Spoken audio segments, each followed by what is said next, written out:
pásztor furujája.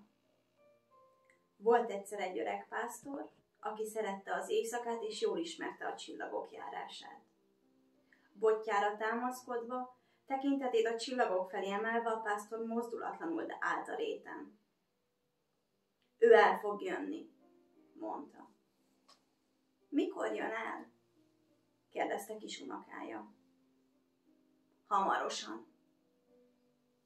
A többi pásztor nevetett. Hamarosan, csúfolódtak. Évek óta ezt mondod. Az öreg nem törődött csúfolódásokkal. Csak az unokája szemében felvillanó kételj szomorította el. Ha ő meghal, ki fogja továbbadni a próféta jóslatát? Csak jönne elő hamarosan. Szíve tele volt várakozással. Aranykoronát visel majd? Unokája kérdése félbeszakította gondolatait. Igen. És ezüst kardot? Igen. És bíbor palástot?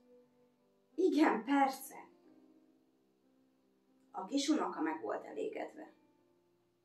A gyerek egy kövön ült és furujázott. Az öreg hallgatta. A fiú egyre jobban játszott, zenéje egyre tisztább volt. Reggel este gyakorolt, napról napra. Kész akart lenni addigra, mire eljön majd a király. Senki nem tudott úgy játszani, mint ő. Játszanál olyan királynak is, akinek nincsen koronája, kardja és bíborpalástja? Kérdezte az öregember. Nem, felelte az unokája. Egy király, akinek nincsen koronája, kardja és bíborpalástja, hogyan tudta volna megjutalmazni zenéjéért? Bizonyára nem arannyal és ezüsttel. Egy király koronával, karddal és bíborpalásttal gazdaggá tette volna, és a többiek tátott szájjal irigykedve bámulták volna. Az öreg pásztor szomorú volt. Miért ígérte az unokájának azt, amiben maga sem hitt? Hogyan jön majd el? Felhőkön az égből, az örökké valóságból. Kisgyermek lesz? Szegény vagy gazdag? Az biztos, hogy nem lesz koronája, kardja és bíborpalástja, és mégis hatalmasabb lesz minden királynál. Hogyan értesse meg ezt az unokájával? A jelek éjszakája. Egy éjjelen feltűntek az égen azok a jelek, amiket a nagyapa szemével olyan sokszor keresett. A csillagok a szokásosnál fényesebben ragyogtak. Betlehem városa fölött egy nagy csillag volt. Majd megjelentek az angyalok, és így szóltak. Ne féljetek! Ma megszületett a megváltótok. A fiú előre szaladt a fény felé. Kabátja alatt ott érezte mellén a furuját. Olyan gyorsan szaladt, ahogy csak bírt.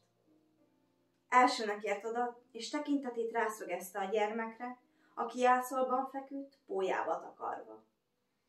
Egy férfi és egy nő boldogan nézte. A többi pásztor, aki utolérte, letérdelt a gyermek előtt. A nagyapa imádta. Ez volt hát a király, akit ígért neki? Nem, itt valami tévedésnek kell lennie. Itt sohasem fog furujázni. Bosszúsággal telve csalódottan fordult meg. Elment az éjszakába.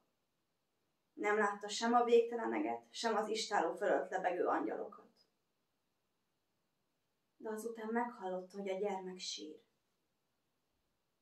Nem akart hinni a fülének. Befogta és elszaladt. De a sírás üldözte. Szíven ütötte, és végül arra kényszerítette, hogy visszamenjen a jászolhoz. Ott volt hát másodszor is.